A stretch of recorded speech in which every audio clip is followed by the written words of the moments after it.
नितिन जी होशंगाबाद से। राधे राधे महाराज जी, आपके चरणों में कोटि कोटि प्रणाम। महाराज जी, मेरा प्रश्न है कि काशी में महादेव जी को देखकर और काशी के घाटों को देखकर किसी को वैराग्य चढ़े तो बात समझ में आती है, क्योंकि बाबा जी का स्वरूप ही सन्यासी वाला है। लेकिन महाराज जी, वृंदावन में आकर और प्रिया प्रीतम को देखकर किसी को घोर वैराग्य आ जाए, ये बात महाराज जी समझ के बाहर की है। सही पूछो तो काशीनाथ को भी यहाँ वैराग्य हो जाता है। काशीनाथ को भी यहाँ वैराग्य हो जाता है। गोपी बने हुए, गोपीश्वर बने हुए वृंदावन में विराजमान है। जो प्रेम है ये समस्त राग नष्ट कर देता है। देखो, थोड़ी सी मलिन झांकी, निर्मल झांकी नहीं कह रहा हूं, मलिन झांकी, प्रेम ना होकर के वो राग है, पर उसका स्वरूप देखो। संसार में उसे प्रेमी कहते हैं, पर उसे राग कहा जाता है, प्रेम नहीं कहा जाता। उसे कामासक्त चित्त को राग कहा जाता है। एक लड़की एक लड़का दोनों थोड़ा सा राग कर लेते हैं।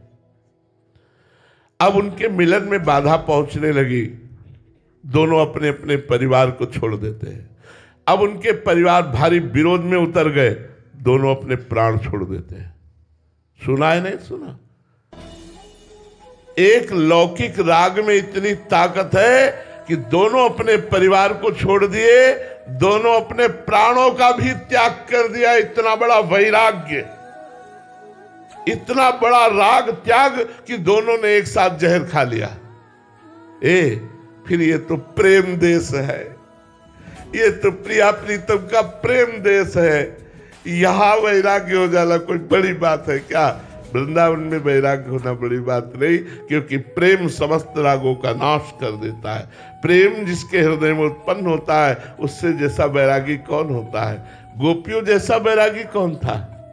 तभी तो उद्धव जैसे वैरागी गोपियों की चरण धूलि पर अपने मस्तक को रखा। वंदे नंद ब्रज स्त्रीणाम पाद रेणुम भीक्षसा यासाम हरि कथोद्गीतम पुनाति भुवनत्रयम्। क्यों? क्योंकि गोपी के हृदय में श्री कृष्ण के सिवा कुछ है ही नहीं।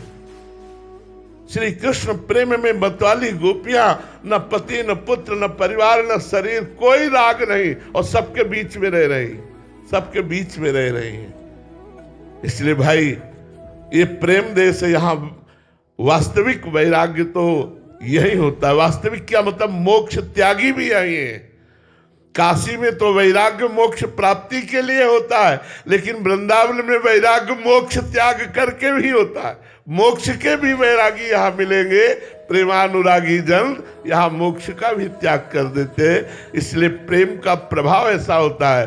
देखो ना, हमने आपको साधारण मलिन उदाहरण दिया कि वो 20 वर्ष से प्यार करने वाले माता पिता परिवार को छोड़ देते हैं।